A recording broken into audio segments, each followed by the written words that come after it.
You've been listening to the Main Street Chronicles.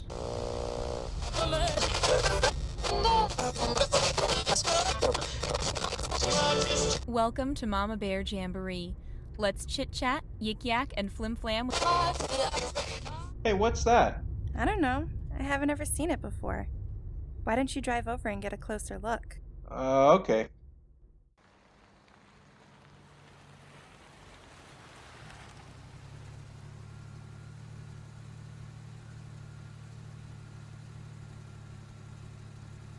Museum of Imagination? I wonder what it is. Nothing's coming up on Google. Is that man standing on the stairs waving to us? It looks like he wants us to come over. Yeah, I don't think that's such a good idea. We've never seen it before, and it's not on Google. This doesn't seem like a good idea to me. Ugh, where is your sense of adventure? I think I left it at home. Come on, scaredy cat. Let's go on an adventure.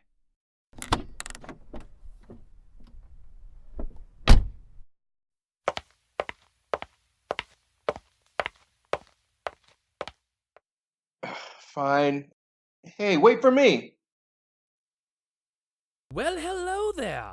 My name is Archimedes, and welcome to the new, well, not yet, open Museum of Imagination. Would you like a sneak peek?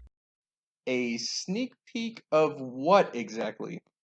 The Museum of Imagination is the physical artifacts and relics discovered by the historians of the Main Street Chronicles in their journeys around the world and through the Disney universe. Wow, we are huge Disney fans. Are you sure it's okay for us to come in? Oh, of course! I'm the chief archivist here, and I would love to show you our newest wing. Wow, this space is absolutely huge. There's the Hall of Adventure, Hall of Imagineering, and is that the I would love to show you the Hall of Imagineering, and so sorry for cutting you off, but we can't spoil our next adventure just yet. Archimedes, what led you to create all of this? Well, our founders, Brian and Stokes, wanted to create a space that showcased all of the amazing things that they had discovered on their adventures. Here, we will be able to house full-scale replicas and let you interact with things you may never have thought possible, all while continuing to tell the Disney story. This is so cool. Where do we start? First, I must ask you, do either of you know what Imagineering is? Yeah, they're the ones who build the Disney parks. Very good! But they also do so much more than that. Imagineering is also responsible for all Disney resort hotels and the Disney Cruise Line ships, and has created concepts for restaurants, children's museums, and hospitals, as well as traveling shows and exhibitions. Really? I had no idea. Right this way, please. First up, in the Hall of Imagineering, let me introduce you to Disney legend Marty Sklar. Marty was the former vice chairman and principal creative director of Walt Disney Imagineering. As vice chairman, Marty provided leadership for the Imagineering creative staff, delivering breakthrough entertainment concepts for Disney parks and resorts including Disneyland Paris, the Tokyo Disney Resort, and Hong Kong Disneyland. In 2001, the company honored Marty with a special award for 45 years of service and leadership. After the 50th anniversary of Disneyland in 2005, he transitioned into a new role as Imagineering's international ambassador. He is the only person to have attended the grand opening of all Disney parks around the world. Let's take a look at this artifact over here. This was Marty's pin hat. If you press that button right there, Brian and Stokes will share a few pin stories with you. Marty was known for keeping a hat full of pins representing different adventures along his Imagineering journey. The following stories are told with Marty's words from his book, Travels with Figment, but shared with you by us. Measuring Distance by Sleeps, Tokyo Disneyland Donald Duck Pin. Imagineering created a Circle Vision 360 film called Portraits of Canada for the Canada Pavilion at Expo 1986 in Vancouver, Canada. It presented a look at the lives of 11 individual Canadians who were brought together for the Expo's grand opening on May 2nd, 1986. One Canadian featured was a member of the Indigenous peoples of northern Canada, the Inuit. He was a musher by profession, leading dog sled teams, and he had lived his whole life in the Arctic. Until his trip to Vancouver, he had never been in an airplane, never been in a city, never stayed in a hotel. At the opening reception, he took one look at my hat and focused immediately on one thing he somehow knew: Donald Duck. His first question: what was Tokyo Disneyland? How many sleeps away was it? This was the way he measured distances. How far his dog sled could travel before he had to stop for the night and therefore sleep. With great pleasure, I gave him this pin and replaced it on my next trip to Tokyo. Trust in me. For me, as the creative leader of the Imagineers, this may be the most significant pin of the 80 or so on my hat. Here's how it was given to me. It was another frozen day in Marne-la-Valley where Euro Disney was under construction. While my Imagineering partner, Vice President Mickey Steinberg, led the building effort, I was on the site for a regularly scheduled review and had several objectives. First, to assure myself and Disney leaders in Burbank and nearby Glendale that the project was proceeding well. And second, to hopefully lift the spirits of the dedicated Imagineers, working 7 days a week in that cold, wet environment. My chilly walk was almost over when we were approached by John Olson, a true hero of Disney park fieldwork around the world. "Marty," John said, "stop for a minute." We were not alone, meaning 7 or 8 people, all wearing hard hats and rain gear, came to a halt and paused in the rain. Pulling off his gloves, John reached into his pocket. "We want you to have this," John said as he handed me this pin, "because it's you we're always excited to see reviewing our work. The pin says it all. We would be pleased if you would add it to your hat. I'm very proud to wear Trust Me on my hat, and now to share its meaning for the very first time." Epcot's Mission Space pin. I had an open door policy for my office. One afternoon, Imagineering designer extraordinaire Eddie Soto stuck his head inside and said, "Marty, come out here in the hall for a minute." Almost immediately, Eddie was lying on his back. "Imagine," he said as he held both arms upright, "that you are in a space capsule. I'm the pilot, and next to me is the rest of the crew. Engineer, navigator, and commander. It's astronaut training, and we're on a mission to Mars." That was it. An idea illustrated without an illustration. It was enough to start a conceptual process.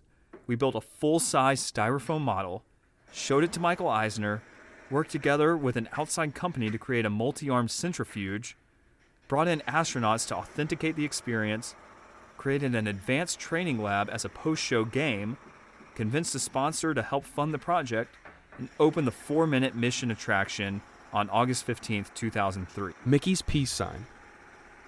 If there were ever 2 symbols that belong together, I believe that they are the sign for peace and the hand of Mickey Mouse.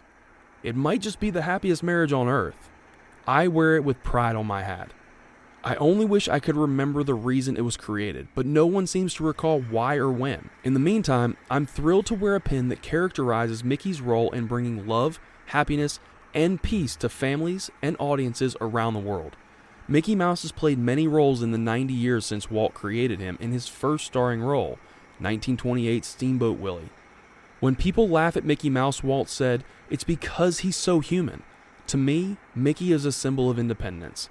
I only hope, Walt reminded his staff, that we never forget that it all was started by a mouse. So why was Marty's pin hat chosen to represent his role in the company? Well, we decided to choose Marty's pin hat as one of the icons or one of the artifacts here in the new Imagination Museum because it showcased just how much of a world traveler he was and how large of an impact Marty had on not just the Imagineering staff, but all of the Walt Disney parks around the world.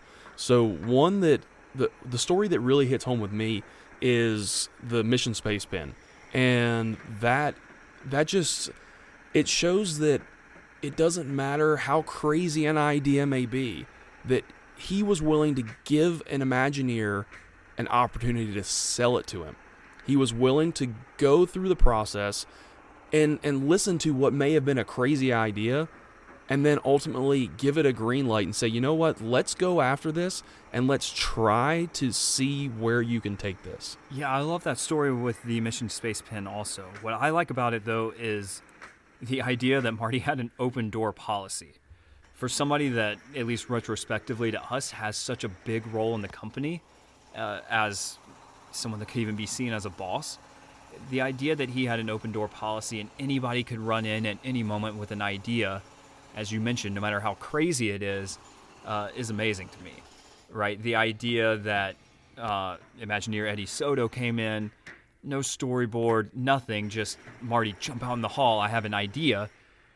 All he had with him was the story, was the idea, and through that we ended up with what was at the time a groundbreaking attraction. So it just shows that if you treat your employees with the creative respect that they deserve, you never know what idea might turn into a game changer, or in this case, a groundbreaking attraction. Absolutely. I mean, how many of you sitting out there can sit there and say, I ran into my boss's office and said, hey, come check something out in the hallway, and then you end up on the floor with your feet in the air, visualizing landing on Mars. No storyboards, just a story. Just the thought coming out of the Imagineer's mind to then get the green light to say, you know what, let's build it. Like, that's amazing. It's a really good point, and I think that points also to his role as a leader and how approachable that he was. To call back to another story with the pins, the trust in me, it showed the respect that these Imagineers had for him. Not just respect as a boss, but respect for him as a person. Most people, whenever they're getting observed or whenever their boss is judging their work, they get nervous, they get scared, they're a little apprehensive about it. But the fact that they gave him this pin and the story that goes along with it shows that they were excited for Marty to come view their work because of who he was and because of the care that he put into them, not just as employees, but as individuals. So I think that really goes a long way to show his importance, not just as a member of the Disney company, but as a person for the Disney company, and the respect that really garnered from everybody that he came in contact with. You know, that's a really good point, and it's a give and take. It was, sure, he may have been the boss, but it was more like they were equals, and that's something that Walt tried to create when no one was called Mr. or Mrs. It was, everything was by your first name. Everyone was on a level playing field, no matter what their title was. And I think Marty really did a great job of personifying that and carrying that on, that part of Walt's legacy on to something that still continues to this day with current cast members. You'll never walk in any of the Disney parks or onto the studio and call somebody by their last name. Even the CEO, you're not going to call him Mr. Iger. It's Bob. You're not going to call Bob Chapek Mr. Chapek. It's Bob. He wanted to be approachable, and all of these stories that we're going to share, they're all interconnected. They're all going to be telling the same story, and these two that we decided to highlight here, I think, are a great example that just show how easy it was to work for Marty. While he pushed for success and excellence, he also, at the same time, was approachable and easy to work for. Yeah, you kind of put it perfectly there with the give and take, and how Walt always wanted to be called Walt. And that kind of just trickled its way throughout the company, even since his death there. For example, like the perfect Easter egg example of that is in Carousel of Progress. There's a note on a little memo board in the last scene that says, Marty called, he wants changes. It's a callback to a moment in time where that was a memo throughout the company. And again, it's calling a guy that could be seen as a boss in some cases by his first name. And what I think it really does is it takes the ego out of everything. And as you mentioned, it puts them on a level playing field. And for employees, that makes you feel more valued. It makes you feel like your opinion matters, your ideas matter. And I think that's what really, really sets Disney apart and puts the creative nature of every employee really at its fullest potential and fullest extent.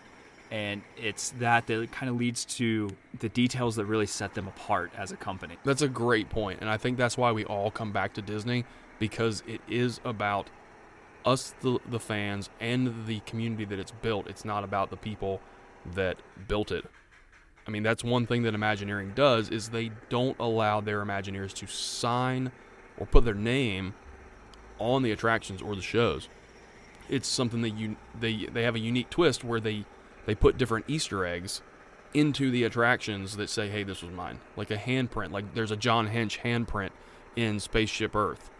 And you didn't know that it was his because his name isn't on it, but his handprint's there. And so it's little things like that that you pick up when you're paying attention to either the behind-the-scenes tours or listening to podcasts like ours, where we're highlighting these individuals and putting a spotlight on them. But when they were there, they didn't want the spotlight. It was about us, the fans, enjoying our time at the Disney parks. Marty's pin hat is just one example that shows his role as an international ambassador. You now know how he finished his career with Walt Disney Imagineering, but you may be wondering how he got started. Oh, yes, please. How did it all start?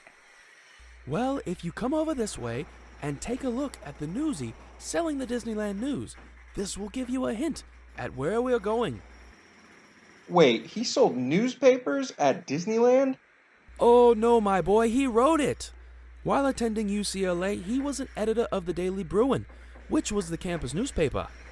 In July of 1955, he was recruited to create an 1890-themed tabloid newspaper. The Disneyland News was sold on Main Street, USA during the park's debut year. Marty returned to Disneyland publicity and marketing after college. Here he established Vacationland magazine, as well as continued the Disneyland News. From there came one of his most difficult tasks. Let's take a listen as our historians share with us how Marty's written word helped shape Walt Disney's vision. Speaking of Walt, Marty not only learned Walt's philosophy firsthand, but took it and translated it into the materials he wrote for the man himself, which were then used in publications, television appearances, and special films. Among them was a 20-minute film devoted to communicating Walt's vision of Epcot, his experimental prototype city of tomorrow. Originally intended to help resolve the urban challenges found in American cities and to help promote American industry. We can't stress how important Marty was not just to WED Enterprises, but to the Walt Disney Company as a whole. This is a great example of how you can achieve anything you want to if you put your mind to it. And the sky truly is the limit, especially at Disney, and anything is possible. I mean, Marty started as the newspaper writer for the original Disneyland newspaper. I mean, how cool is that? He's a college editor of the Daily Bruin, and he gets recruited to create the original Disneyland newspaper. And that leads to him being Walt's speechwriter, and then following this journey that lasted 53 years. Like, it just blows my mind how he started while he was in college and lasted decades. It's just, I'm literally speechless with what this man was able to achieve and see throughout his career. I mean, that's the perfect point right there. He started out as just a college kid that was then recruited to work with who even at the time was one of the most famous men in the world and now one of the most famous men in history. But one thing that I keep going along with here is he not only had to work with Walt, but he had to understand Walt unlike anyone else in the sense that he ended up having to be basically his written word. He had to understand the mind of a genius, a mind of someone who was on the forefront of innovation in every aspect. Walt was a guy that never settled for anything. Every time that he accomplished what he wanted, he kind of got bored with it, right? He started off as purely an animation guy. When that wasn't enough, he went to adding sound to it, then adding color, then going to full-length animation. Once he was done with animation, he went on to theme parks, and by the end of it, kind of his biggest project yet, and probably the hardest to understand, was Epcot, city planning in and of itself. And Marty had to not only be the writer for that, but really be able to dive into Walt's mind and understand his thinking in order to be the writer for that. And I think that really shows and speaks to Marty's talent, not that just he was selected for Disneyland newspaper, but that he was selected to work hand in hand with Walt, really to be his writer. Yeah, and you bring up a good point. Like, he had to stay on his toes. He had to continuously be almost in Walt's pocket, knowing what he's thinking, to be able to put the words out there for him to be able to speak in all of these platforms, but then handed the impossible task on the day that Walt passed away. I mean, he was given less than an hour to write the news brief and his obituary to tell the world that the greatest man to live during that period of time had just passed away completely unexpectedly. I can't even imagine what was going through his mind when he had to write that, and then more importantly, when he and the Imagineering team and Disney leadership after the fact sat down and said, what do we do? He helped lead that with Roy O. Disney and Card Walker and Don Tatum. Who would have thought that the student editor of the Daily Bruin would have eventually led one of the most influential company, if not the most influential company in world history, not just American history, but in world history. This man led it. He helped shape all of our lives. That's a good point with the death of Walt. As the story goes, to the public at least, Walt's death was kind of out of the blue and sudden and happened quickly. And that was a big deal, not just for the Walt Disney Company, but for the American public in general. That's one story I always have from my dad, is he told me as a kid, once he heard about the death of Walt Disney, he remembers just crying because he thought that was the end of cartoons in general. It just shows the impact that Disney had on the American public.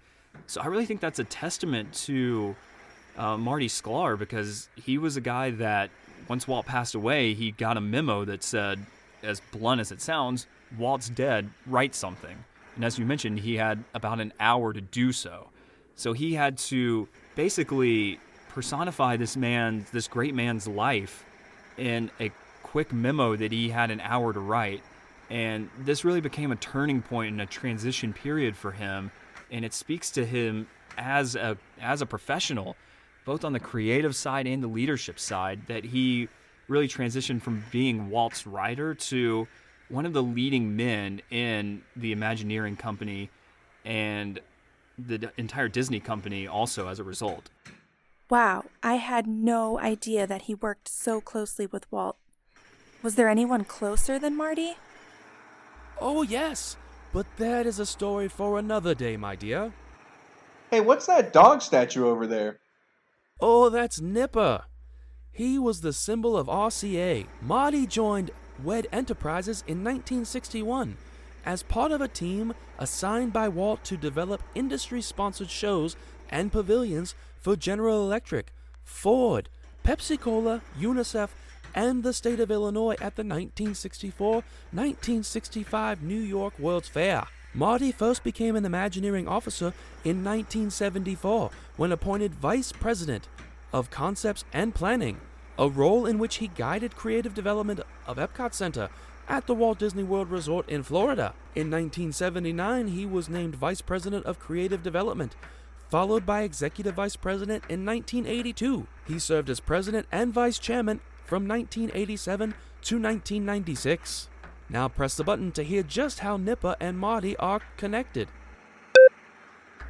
Nipper was the icon of RCA, and RCA was the original sponsor for Space Mountain. As the story goes, Marty was asked, what was his most difficult project? He replied, most difficult project was trying to sell RCA, who's willing to put up $10 million for an attraction. He and John Hinch designed a ride to go inside of a computer. They pitched it to all the lower folks, and finally had to make the pitch to David Sarnoff, general manager of RCA. They put up the storyboards, and were told that Sarnoff always sat at the head of the table, so he could barely hear them and couldn't see the small storyboard drawings. He wrote a note and passed it to his vice president, who passed it to a subordinate, etc., so it eventually got to Marty. The note read, "Who are these people?" Nobody had told him why they were there or what they were doing. Defeated, Marty told Hinch to come up with a project he wanted to do, and then they would try to sell it to RCA. So Hinch came up with Space Mountain. When it came time to pitch, Marty insisted that Card Walker and Don Tatum accompany them, since Sarnoff knew them both. Also, they insisted that Sarnoff sit in the middle of the table. The RCA people said no, and Marty said, We are talking to the person sitting in that chair. So they put a person guarding the chair, and when Sarnoff came in, they said, "The Disney people would like you to sit here."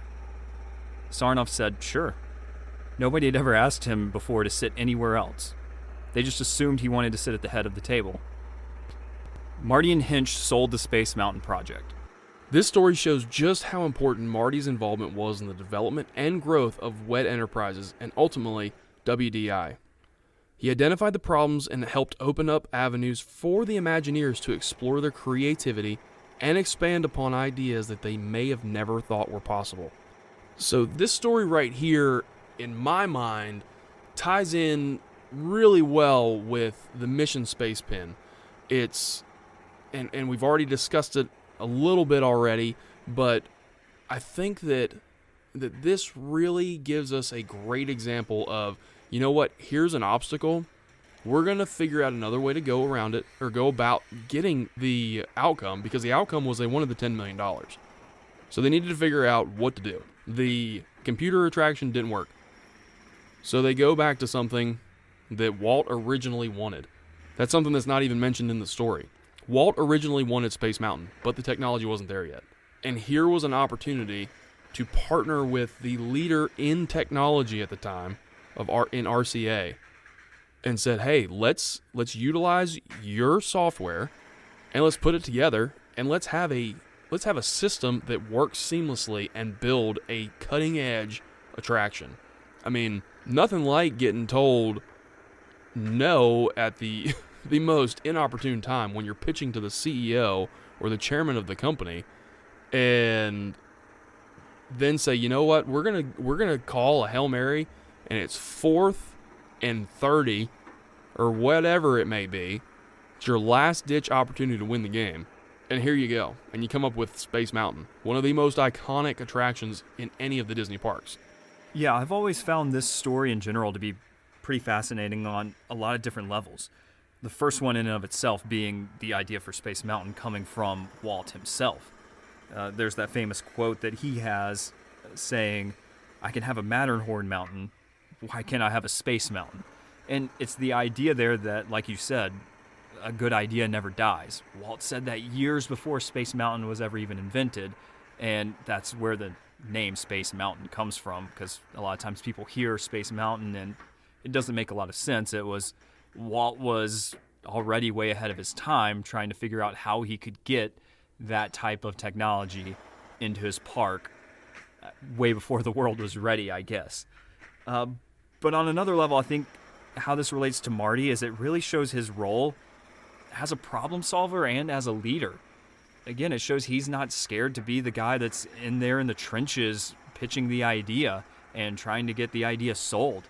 And it also shows that once an idea gets shot down, that's not the end of it. And as a leader, he really put his trust in his colleague, allowing John Hinch to have the creativity to just let his imagination go and create the story that he wanted instead of forcing parameters on him.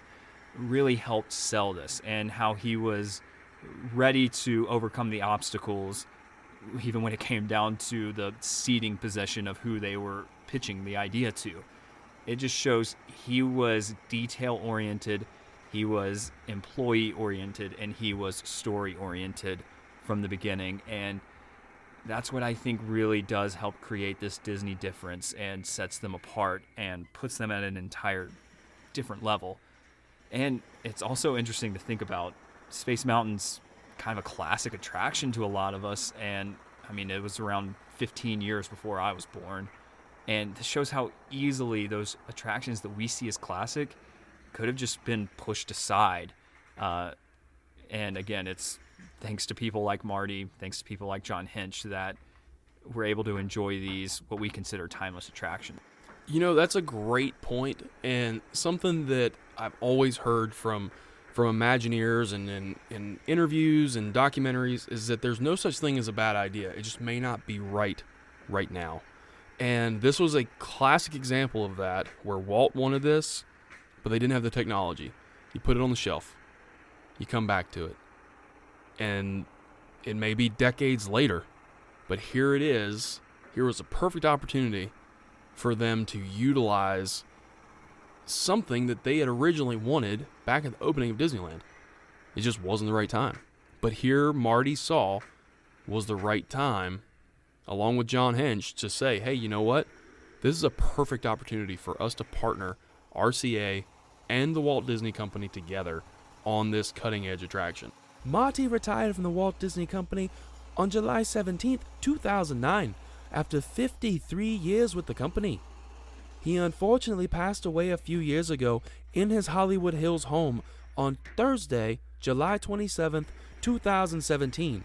He was 83 years young. Marty may no longer be with us, but I want to show you one last thing. Now, this artifact will be his most long-lasting contribution to the company. Mickey's 10 Commandments. Marty developed these along the way. He refined and practiced key principles of leadership based on what he learned from Walt Disney and other Disney legends, especially designer John Hench. He crystallized these learnings into the first of what he called Mickey's 10 Commandments. We'd like to now share with you Mickey's 10 Commandments, and then afterwards, tell you how they're still relevant today. Know your audience. Don't bore people, talk down to them, or lose them by assuming they know what you know. Wear your guests' shoes. Insist that designers, staff, and your board members experience your facility as visitors as often as possible. Organize the flow of people and ideas. Use good storytelling techniques. Tell good stories, not lectures. Lay out your exhibit with clear logic. Create a weenie. Lead visitors from one area to another by creating visual magnets and giving visitors rewards for making the journey. Communicate with visual literacy. Make good use of the nonverbal ways of communication: color, shape, form, and texture. Avoid overload. Resist the temptation to tell too much, to have too many objects. Don't force people to swallow more than they can digest. Try to stimulate and provide guidance to those who want more. Tell one story at a time. If you have a lot of information, divide it into distinct, logical, organized stories. People can absorb and retain information more clearly if the path to the next concept is clear and logical. Avoid contradiction. Clear institutional identity. Clear institutional identity helps give you a competitive edge. The public needs to know who you are and what differentiates you from other institutions they may have seen. For every ounce of treatment, provide a ton of fun. How do you woo people from all other temptation? Give people plenty of opportunities to enjoy themselves by emphasizing ways that let people participate in the experience and by making your environment rich and appealing to all senses. And finally, keep it up. Never underestimate the importance of cleanliness and routine maintenance. People expect to get a good show every time. People will comment more on broken and dirty stuff. Here's a quote that sums up Marty's connection to the company perfectly. It's from Jim Cora, former Disneyland International chairman. He said, "He understands the Disney way because he learned it at Walt's knee. He is the keeper of the keys, the conscience, the Jiminy Cricket for the organization." I think this quote perfectly ties into the 10 Commandments that Marty wrote because, well, I mean, like it says, Jiminy Cricket right there is the perfect character to call him in this situation because, again, as it says, he is the conscience of the entire company. And these 10 Commandments are really a testament to his legacy and the attention to detail that he not only gives to the experience, but to the guests themselves. A lot of these are tailored specific to the guests. And so it really shows the care that he puts into his product as it appeals to the guest. As we said earlier, it takes the ego out of this and focuses only on the consumer and giving them the best experience possible. And the 10 Commandments are the perfect example of how Disney goes the extra mile and what really sets them apart. You know, I couldn't agree more with you. And the fact that Marty put these down, it's a great blueprint for not just the Walt Disney Company, but any company, any individual, really. You can look at these and use them to shape your life, use them to shape your business life, use them to shape your company. I mean, that's what we're doing here at Imagination Radio Network. We're using these tools to help shape what we're giving to you guys, the listener. And just because Marty's gone, just because Walt's gone, doesn't mean that their vision and their leadership goes with them. But having these put out there for us, the fan base, to be able to learn from, it makes the experience even better, I think, because it shows the amount of dedication, the amount of passion that they have for the things that they put into the parks. Everything has a reason. Walt had a reason for doing everything that he did. He didn't do anything without a plan. Marty was the same way. Marty helped create the plan. And with these commandments, Marty's still helping create the plan. He's still guiding the Imagineers of today and of the future. And these speak volumes, and I truly hope every Imagineer and every individual listening takes these to heart, because they're a great blueprint for what you can possibly do with your future. All of those are really good points, and it makes a couple of these commandments stand out to me. The first one is number 10 there, keep it up. At the end there, it says people will comment more on broken and dirty stuff. It just reminds me of the classic story that goes back to the American Adventure attraction at Epcot. As the story goes, even Benjamin Franklin, for example, his animatronic, even the undergarments are time period accurate. And people have always asked, what's the point of that? Nobody's ever going to see it. And in response, the Imagineers say, yeah, no one's ever going to see it, but if it wasn't there, people would complain about it.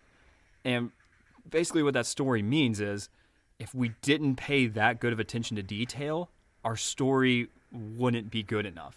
And it is that attention to detail that sets them apart and, again, really puts them at the forefront of all of their competition. The other one that really stands out to me goes back to commandment number 2, talking about wearing your guest's shoes.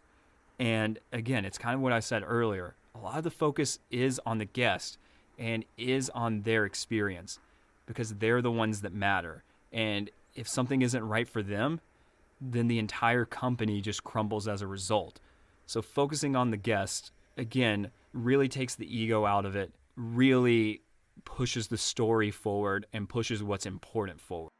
And, you make a really good point there, and that was something that Walt stressed, was that at the end of the day, now unfortunately it's not that way anymore, which I wish we could get back there, but if he saw a plant that had been trampled, if he saw a railing that needed to be repainted, it was repainted that day, or it was replanted that day.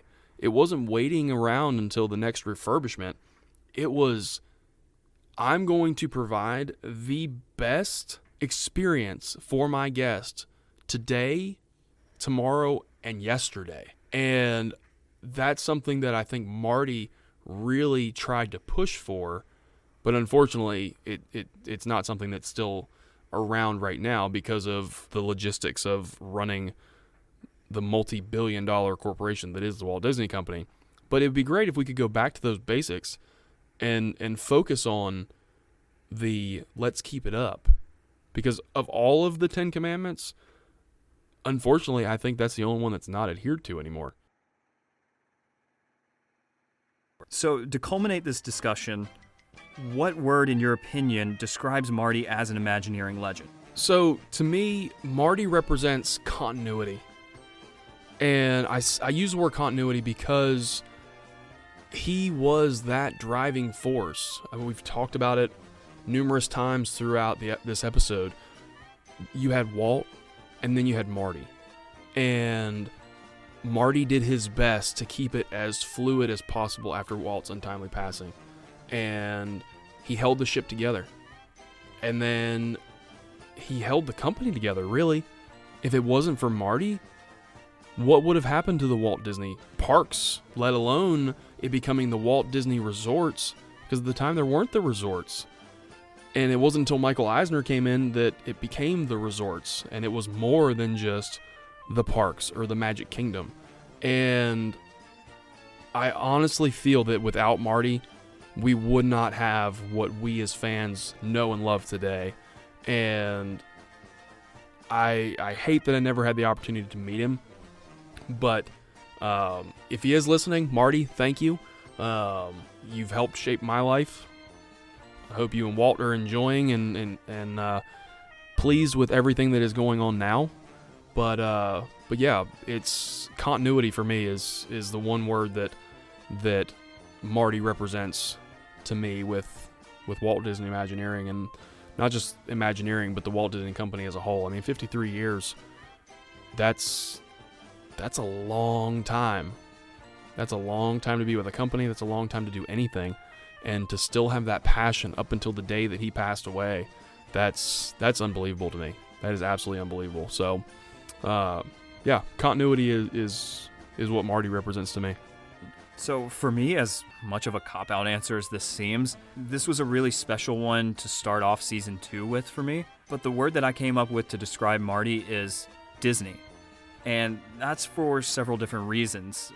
As I said, this one's special to me because he influenced my life in so many ways, to the point that even my dog's named after him. But one of the first books that I picked up as an early Disney fan was his Dream It, Do It autobiography. And as a result, from that point, I was basically hooked. I not only got a history of his experience in the company, but the company itself. And from there, I gained a real good and real deep appreciation for what Disney meant to the entire world. And from there, you can really see the impact that he had on the company and the world. And to the extent that, coming from humble beginnings as Walt's writer and working hand in hand with Walt, to being the guy that's at the opening of every single Disney park around the world. Again, it really shows how important he was to this company throughout all of their years of transition. Opening of Disneyland, writing with Walt, being the guy that has to put out the memo when Walt dies and help lead them through that transition period, to the point that he's opening parks 40, 50 years later. Again, it shows how important he is to this company. And to play off of that, the Imagineering story, the documentary series on Disney Plus that's come out in 2019, it shows when you watch that in 2019 how important he was to the company. A great work by iWorks to really show in those first few episodes how reliant they were upon Marty. It kind of caught me off guard and was a little bit of a sucker punch to see these never before seen interviews with him that go back several years that we weren't expecting, because at this point he's been dead for several years. So when you see those interviews and really hear his input on these important times throughout Imagineering, it shows how important he was. And from there, they dedicated that entire series to him after the last episode. Again, shows how important he was to this company. So to summarize it for me, it really comes down to a personal story. I already mentioned that Marty is a big inspiration to me, and I actually did have the opportunity to meet him back in the year 2015. He was signing copies of his most recent book at the time, which was One Little Spark, at Hollywood Studios. And as I mentioned, being such a big inspiration to me, I couldn't miss it.